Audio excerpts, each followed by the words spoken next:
Hello, my friends. Welcome back to the collective. So, I'm still using my Pinkfresh Studio box that I received. I don't know how much longer I'm going to be using this box. I have a bit of an itch to use a box from Felicity Jane that I got last Christmas time. And I did haul, but I didn't use it all. So, hey, if you guys can do me a favor on this channel, if you see that there's a warehouse box sale, could you let me know, because that would be really helpful in the event that I start getting a little antsy and want to use something new. I'd like to have a couple of boxes laying around. I'm fixing my little table here. All right, so what I'm going to use, this is from Simple and Sweet collection for the most part, and then I'm going to add in some other things. I have this piece of paper here. It's just kind of, like little pink diagonals on this side and pink, gray, and yellow florals on this side. And I know that, I don't know if this is from Simple and Sweet as well. I'm not quite sure, but I do know that this one is. So, oh, and I also have this that I've cut into a few times. So I have that. And then also from that collection, let me reach over here. I have these really great epoxy badges, and that is in my way, sorry. So I have these epoxy badges, and I have used 1, 2, 3, 4, 5, 6, 7, 8 of them. So I have epoxy badges, and it has this really nice deep charcoal color.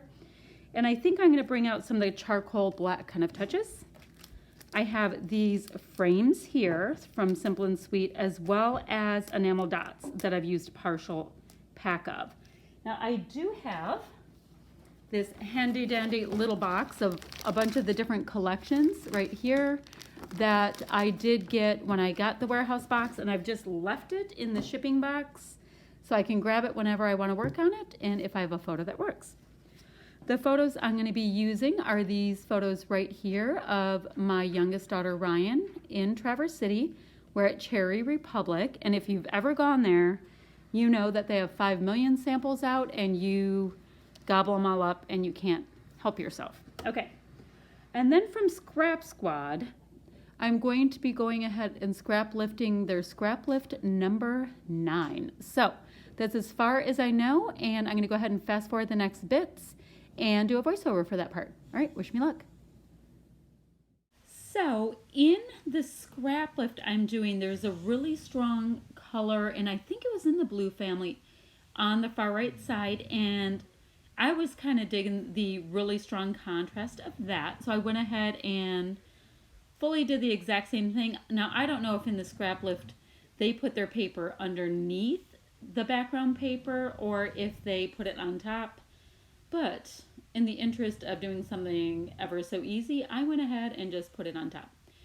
So I did that, and now I am going to be doing my very, very best to use up these papers. I won't end up getting them all used up, but I do make a really nice dent.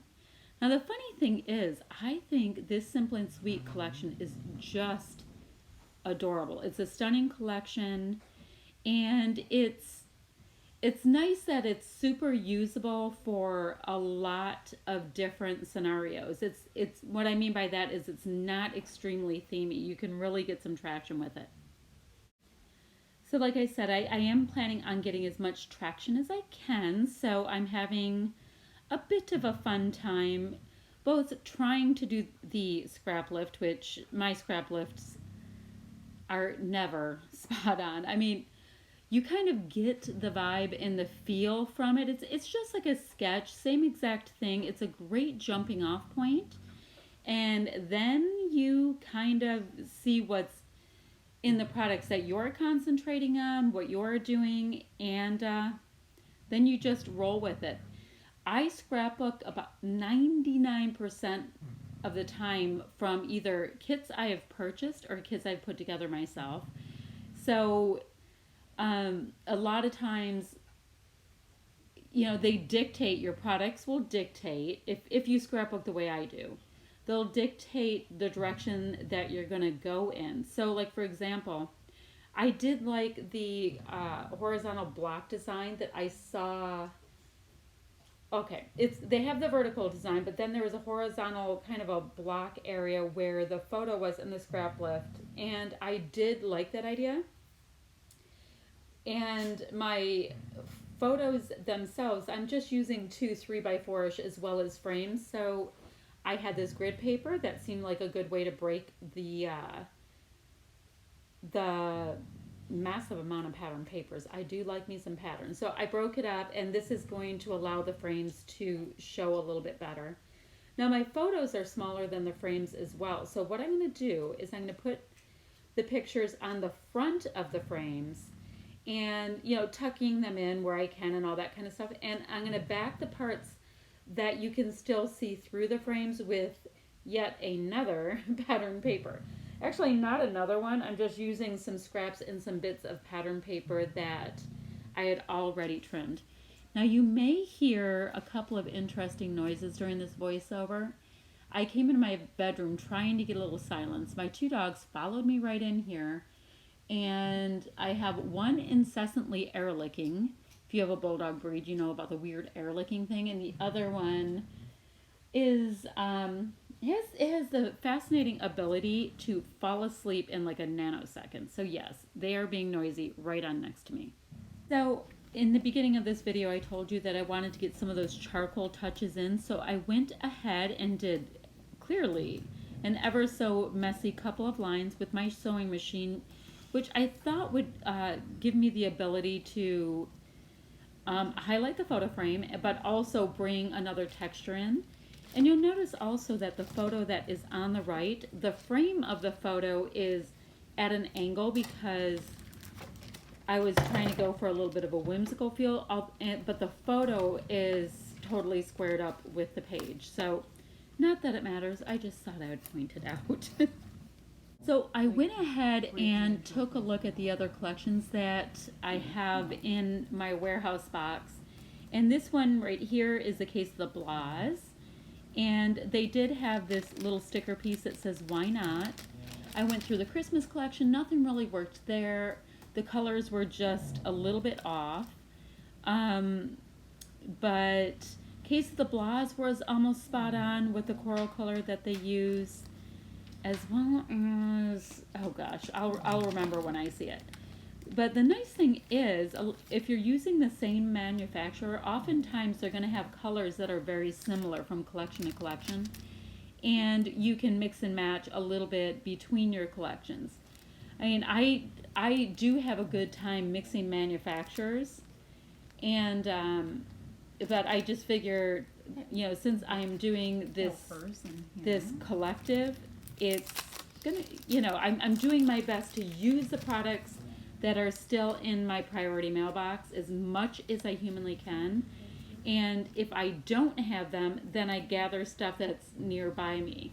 What I try not to do is get things or products that are not part of like my space that I'm in right there. I really try hard to use up product that I have really accessibly.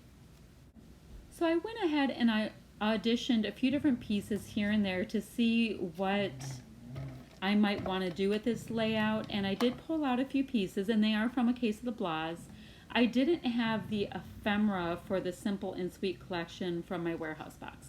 So, I might have some down in my scrap room, but I didn't have it in my box, and like I said, I'm doing my best to use what I have on hand, and a lot of times it ends up stretching my creativity more, and it helps me to use up product that I otherwise just might not. Now, the only caveat I have to that is my sewing machine is downstairs, and I'm scrapbooking for this week anyway in my kitchen. So, with that in mind, if I have to sew something, I can just run downstairs.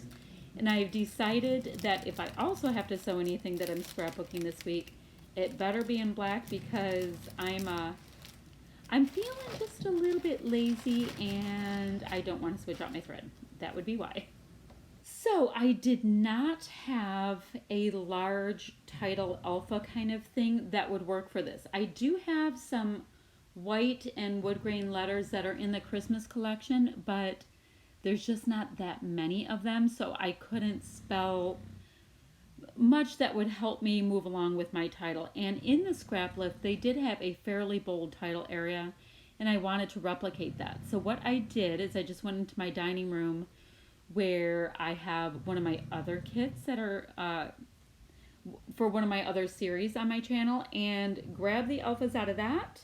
And I think that's all I used from any of my other series kits, was these alphas right here. They are a really nice, almost what I would call a white gold. They're definitely not like a super yellow gold, and they're super sticky. They're a really nice foam alpha.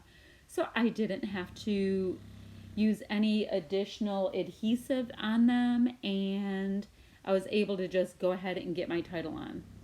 So I went ahead and put that on, and my title is Cherry Republic TC.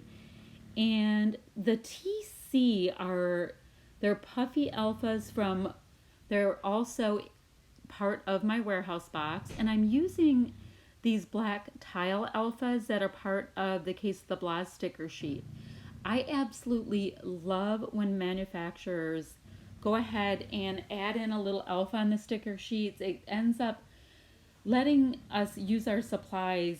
I guess it's kind of like you feel like you get a little bonus. It's like if you get a set of thickers and they have some hearts in there or some stars in there, asterisks, whatever. It's like you get just a little something extra that you can use. I don't know.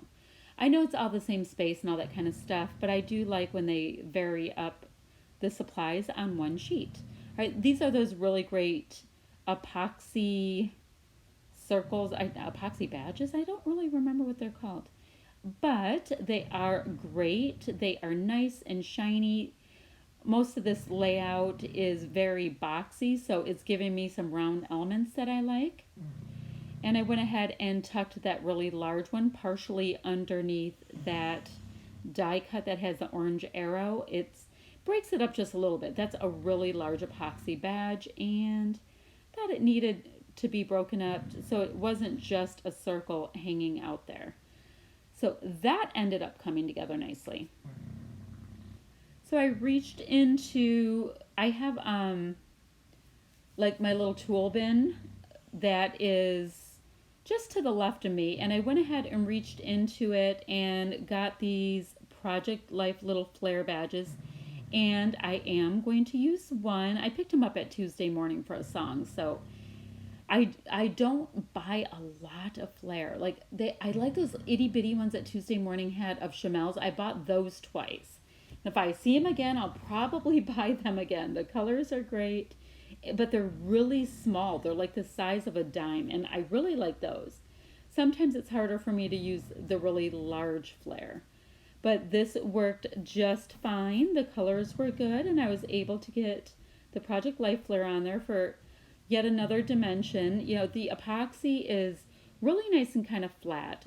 That leatherette sticker that's on the upper kind of towards the right, it's a circle as well, but it has that, you know, the leather looking bits in it. So I am really enjoying that I'm able to vary the textures on a lot of these things. I'm going ahead and getting the enamel dots on this layout. That was a big part of the scrap lift that I'm doing, was this element of enamel dots kind of sprinkled here and there around the page. So I wanted to make sure to really include that as before I forgot and ended up with no space on my layout. So these little puffy stickers that you see on the left there, those are a repurchase as well. I think they're from Paper House Productions, and they're called Life Organized, but they have these great little random bits, and puffy stickers are my very favoriteest thing. I was able to get a few of the little bits and pieces on this layout, you know, the little words and the little sayings and all that, but they're just so cute. I absolutely love the saturated colors that are in there. There's a couple balloons and all that kind of stuff, so they may make their way onto one of my birthday layouts that I'm going to have to be doing shortly as well. Anyway, I like them. They're cute. I took a look at these really cute jelly bean soup wood pieces. I picked them up recently from Tuesday Morning, and I really like them because they have lots of different iconic kind of things. There's flowers and feathers and cameras and blah blah blah, but they have different hearts, and they have a couple different sizes of each as well. So it's nice that you get a variety of product just in one little package, and I like it even more when I get it kind of cheap. So I end up using 3 floral pieces because it's kind of mimicking really closely the flowers that are in the background pattern paper. So I have those on in 3 places, giving us a nice visual triangle, and then I grabbed out some Heidi Swapp Gold Color Shine. I'm trying to hold the nozzle up a little bit higher so I can get some larger splats, and then go ahead and sprinkle around for the little guys. But I've been kind of in a phase of digging really large splats, and you know that once this dries, it dries, I guess, not as bold is a way to put it. I mean, Heidi Swapp Color Shine is great, but so anyway, that is it. If you could go ahead and like and subscribe and all that stuff below, I'd appreciate it. And if you have a question or comment, I will go ahead and answer as soon as I can. Bye bye.